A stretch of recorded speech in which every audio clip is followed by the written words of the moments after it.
We start tonight in Jerusalem, where tensions are high after thousands of ultra-nationalist Israelis marched through the city's Muslim quarter, some chanting racist slogans. The so-called Jerusalem Day Flag March celebrates Israel's capture of East Jerusalem in the 1967 war. It's gone ahead despite the ongoing war in Gaza. Crowds massed at the Damascus Gate before continuing along the traditional route through a Palestinian area on the way to the Western Wall. Some marchers reportedly chanted "Death to Arabs." There were also scuffles with police. Our correspondent Tanya Kramer is in Jerusalem and has been following today's events. She told me more about what she saw there.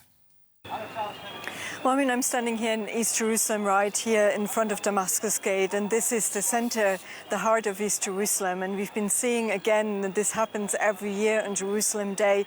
Tens of thousands of far-right and ultra-nationalist groups, people, Israelis, coming through here on this annual flag march. Is a lot of young people that we've been seeing here today, and they're basically what they're in their eyes they're celebrating this the capture of East Jerusalem 1967 after the Six-Day War and the reunification, as they see it, of the city, something the capital of Israel, of course, what is not recognized by many countries. Now, this is also a show of force for the Palestinian residents in this part of the city, because they get to hear, although all the area here has been basically cordoned off. There's a lot of security here. Most of the residents don't even come close here at the moment on that day.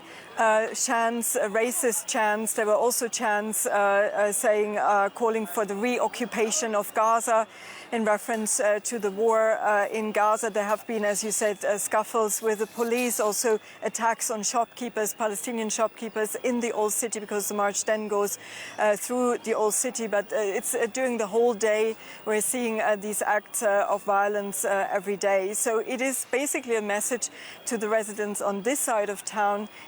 This is our city, it's not your city, and this is a very, very challenging day, of course, for Palestinian residents here. Tanya, these are mostly ultra-nationalist Israelis taking part. How is this march and this event viewed by the rest of the population in Israel?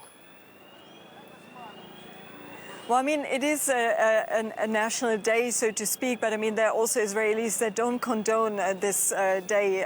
There are people like liberal Israelis, and there have been also attempts to change the route of this march, because this is what actually is a real provocation, because it goes through East Jerusalem, it goes through the Muslim quarter. It could be easily rerouted, but it has not been done so.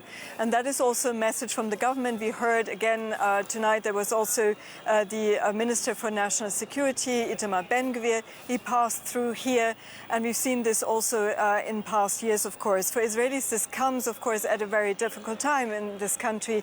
There's the war in Gaza. There are tensions in the north with Hezbollah in South Lebanon. The hostage talks and the ceasefire talks are hanging in the air. But again, a day like this adds to the multiple tensions that are already here, and send a message also to Palestinians that are living here. So it is a very challenging day.